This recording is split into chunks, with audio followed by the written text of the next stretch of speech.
theatricality and deception. Powerful agents to the uninitiated, but we are initiated. I'm super excited!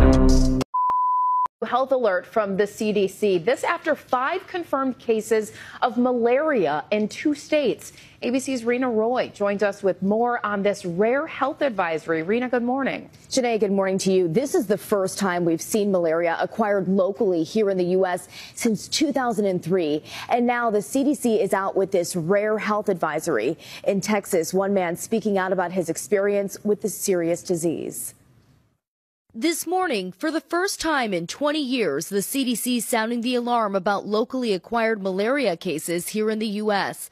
4 cases of the mosquito-borne disease detected in Florida and 1 in Texas. National Guardsman Christopher Shingler tells us he became patient zero in Texas while stationed at the Texas-Mexico border back in early May. I started having fevers and vomiting, and that was the first time I went to the hospital. He was working on the Rio Grande River, where he was heavily bitten by bugs, including mosquitoes. A week and a half later, he says the symptoms began. The 21-year-old tells us he was initially misdiagnosed with a viral infection and sent home to recover. After another week, it was not getting better at all. That's when he went to the ER again in early June, diagnosed with malaria. Mosquito control trucks now spotted on Florida's Gulf Coast, crews spraying affected areas, some residents taking extra precautions. I've had to be more careful using mosquito repellent, which I never used to do. The CDC says malaria is serious and potentially fatal if left untreated.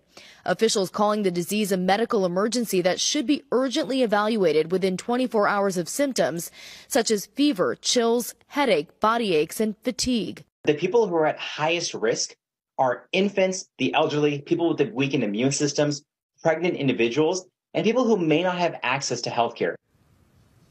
Now, the CDC says despite these 5 cases, the risk of locally acquired malaria remains extremely low in the U.S., and that the cases in Florida and Texas do not appear to be related. Guys. Wow. That's even more alarming, though, that the cases don't appear to be That's related. what I thought, too, yeah. And being from Florida, I mean, we always see little cases coming around with mosquitoes and things. Just really protect yourself. Take it seriously. Exactly. Because, obviously, this can have an effect. Right, and that's 5 cases that we know about. There's Exactly. probably Exactly. more widespread. Rena, thank you so much. Thanks, guys. We'll be on the lookout for malaria in the U.S. Who would have thought?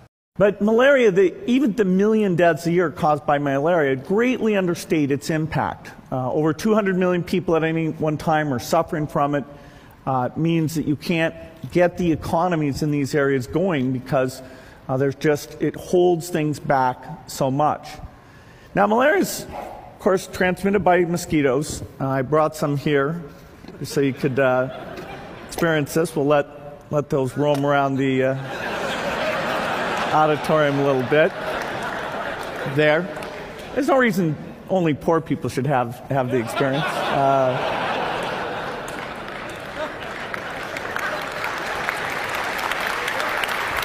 Those mosquitoes are not infected, but. Okay, so you want to talk about assault weapons? I'm going to show you an assault weapon. Okay. Let's see, shall we? So, this right here.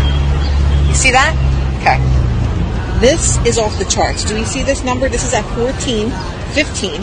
It's not supposed to go above 0.20. So anybody that's sitting outside, anywhere in this vicinity, which these people are right here, they're eating their food, getting radiated on. That's an assault weapon. You want to talk banning an assault weapon? Start banning those things that are radiating people to death every single day. Maybe we can start there. So right now I'm going to the business that I'm going to go purchase food from. And I'm going to be giving them this. This is how we make our community safer. Ban assault weapons. Heart medicine, dandelions, and Roundup. That sounds crazy, right? But you know what? They all fit together like a puzzle. You know why? Those little yellow dandelions that grow in your yard that they tell you to hate, they're terrible. They're actually the greatest thing on the earth for your heart. The enzymes and the electrolytes can literally cleanse and strengthen your heart valves and muscles more than anything else. And it's natural and free. The crazy thing is, the same company that owns the heart medicine, that is the highest sold heart medicine in the entire world, that makes hundreds of millions of dollars a year, is the same exact company that owns Roundup. Quiet You see the bubbling start straight away. This is breaking the electrical bonds between the substances in the water. It's going to reveal them and tell us more about the water. We've done a pH test and a ppm test on all waters. So we've got pH, the tap water 7.4, the smart water 7.2, the Evans 7.4, and the distilled water 7.1. The tap water is slightly blue and green. So we've got bacteria, viruses, carcinogens, organic phosphorus. Our government leaders don't care about you. In fact, everything designed that they push onto us is designed to make us sick or keep us sicker so they can keep the money coming in. And I'm talking everything. Things in the air, things in the water, things in the food, things in the medicine, everything. Still don't believe me? Okay, I'll give you one example. In the UK, their French fries ingredients, 3. In the US, there's 17 ingredients in the French fry. I don't know, something to think about. After World War II, Coca-Cola's business exploded. But you had a problem: caffeine. See, at the time, you had been using cola nuts for caffeine. But they grew far away. There weren't enough of them to meet demand, and where the caffeine came from didn't really matter. Caffeine was all the same. So Coca-Cola needed to find a new source of caffeine that was cheaper and more abundant. Enter tea leaves.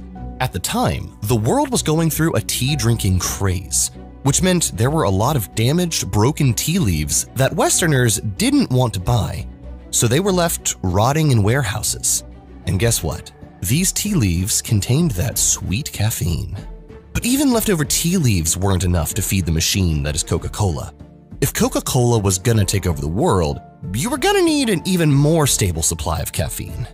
So that's when you enlisted the help of a little-known company called Monsanto and ordered them to come up with a synthetic caffeine. If you could create a synthetic caffeine made in a lab, you would have complete control over the supply. No more dealing with pesky cola nut farmers or damaged tea leaves. And Monsanto pulled through. They came back with a caffeine made from the chemicals in coal tar. And in the 40s, in part because of the war, they couldn't get supplies of various things. Once again, we see Coca-Cola turning to Monsanto and saying, hey, Monsanto, you've supplied us with caffeine, saccharin, all these things. Can you make synthetic caffeine? And Monsanto does. They figure out a way to make synthetic caffeine from coal tar. Yes, actual coal tar, a byproduct of processed coal.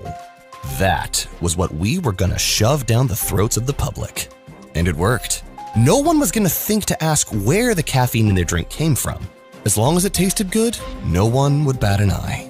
Seems logical that their thinking is, wait a minute, consumers are never going to ask where their caffeine comes from. Look at everyone I've ever talked to. No one knows where the caffeine comes from, right? And so they do switch to synthetics. And if you go to their website, it's great. It says, we source our caffeine from tea leaves, so that waste tea leaf story is still part of it, the coffee beans, decaf coffee, and then appropriate sources. The supply problem was solved, and customers didn't know the difference. Successfully creating artificial caffeine was the success Monsanto needed to put them on the map. After that, Monsanto had nowhere to go but up. They went on to create so many things that benefit humanity, like Agent Orange, the poison that was sprayed over Vietnam, destroying the lives of locals and veterans. Then there were PCBs, then herbicides, then genetically modified seeds, then seed licensing, to where today, Monsanto practically owns the entire world's food supply. You know, we've been told all of our lives that weeds are bad. The ones that grow in your front yard, they've made Weed B Gon, they've made killer weed just for the appearance of your front yard. But did you know the weeds that grow in your front yard are healing herbs? Where 62% of herbs are grown in American soil. Dandelion, daylilies, creeping Charlie, red clovers, broadleaf plantain, burdock, watercress, chickweed, and many more. Have you ever wondered why everything in the medical field is so damn expensive, but yet flu shots are free? Yeah, nothing in life is free unless you're born into it. How do you like being a test subject? While Americans have been distracted by a rich guy who got lost in a submarine, Quietly, in the shadows, U.S. regulators approved the sale of synthetic lab-grown meat to the American public. This is not a parody. This is not a joke. Let's get into it. In this article from the Associated Press titled, U.S. Approves Nation's First Lab-Grown Meat, Chicken Made from Animal Cells, it talks about how 2 California companies got the approval to sell this shit to us. So I'm thinking to myself, who could be that powerful to convince U.S. regulators to sell us synthetic lab-grown meat? And it's none other than our good buddy, Billy Boy Blue, who's been the primary investor in companies that are trying out different synthetic meats for us to enjoy. He's also one of the majority shareholders in Impossible Meats. So I'm thinking, this guy's just a computer wizard. He's not a nutritionist. He's not a scientist. Could he be after consolidating the food supply? I don't know. But what I do know is that Bill Gates is the largest private farmland owner in the United States. Not Jimbo, who comes from a long line of farmers, a tech billionaire. And you know what he's doing with this land? Nothing. Everything that was once growing on it. America, you should be very, very concerned right now with what is going on in the background while they keep flashing this billionaire who got lost in a submarine for the past few days, nonstop. Do you know that they just caught 123 people on the terrorist watch list trying to cross the border in Mexico? Something big is coming, or else all of the media networks wouldn't have agreed to show us this bullshit while our country is falling apart. Hey, did you get my text? What do you think about that submarine? It's not mixed up real well.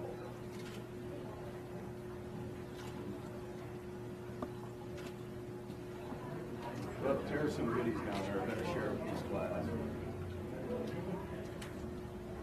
So you told me this morning when I was in here talking to you that you would drink this water, right? So would you drink it? Yes or no? Sir, we can either comment or... Oh, you can't answer any questions? No, sir.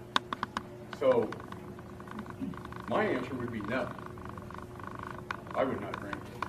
That jet contrails are causing strange lines in the sky, and that it's pollen making people sick on the ground. Longtime Cedar Glen resident Gretchen Sherman says she has never seen anything like it.